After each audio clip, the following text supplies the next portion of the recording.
Vacuum circuit બ્રેકરનો કાર્ય સિદ્ધાંત સમજાવો. તો વેક્યુમ સર્કિટ બ્રેકર એટલે કે વેક્યુમ વીસીબી ને જે આપણે કહીએ છીએ, વેક્યુમની અંદરમાં આર્કને ઓલવવાના સિદ્ધાંત ઉપર કામ કરે છે. હવે જ્યારે આમાં વેક્યુમની અંદર તમારા કોન્ટેક્ટ એકબીજાથી અલગ થાય છે, લગભગ 10⁻7 થી 10⁻5 ટોર જેટલા દબાણે, ત્યારે હાઈ ફિલ્ડ એમિશનના કારણે મેટલ કોન્ટેક્ટની આસપાસ જે તમારી વરાળ ઉત્પન્ન થાય છે અને એના આયનીકરણના કારણે આર્ક ઉત્પન્ન થાય છે. કારણ કે જેવા કોન્ટેક્ટ સેપરેટ થાય એટલે આજુબાજુની હવાનું આયનીકરણ થવું ફરજિયાત છે. હવે આમાં હવા હોતી નથી.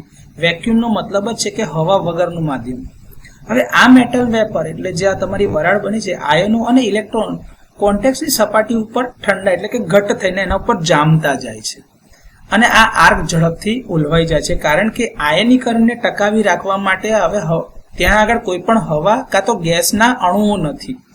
વેક્યુમની ડાયલેક્ટ્રિક સ્ટ્રેન્થ ખૂબ જ ઊંચી હોય છે અને એટલે જ તમારા કરંટ જે તમારો ફ્લો થાય છે ફોલ્ટ વખતે તેને વિક્ષેપ એટલે કે એને એક્સટિંગ કરવા પછીથી ઝડપથી ઇન્સ્યુલેશનની જે સ્ટ્રેન્થ છે પુનઃસ્થાપિત થાય છે.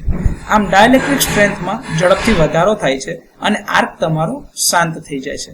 તો વેક્યુમની અંદર તમારા બ્રેકર દ્વારા આર્કને ઓલવવાના સિદ્ધાંત ઉપર વેક્યુમ સર્કિટ બ્રેકર સારી રીતે કામ કરી શકે છે.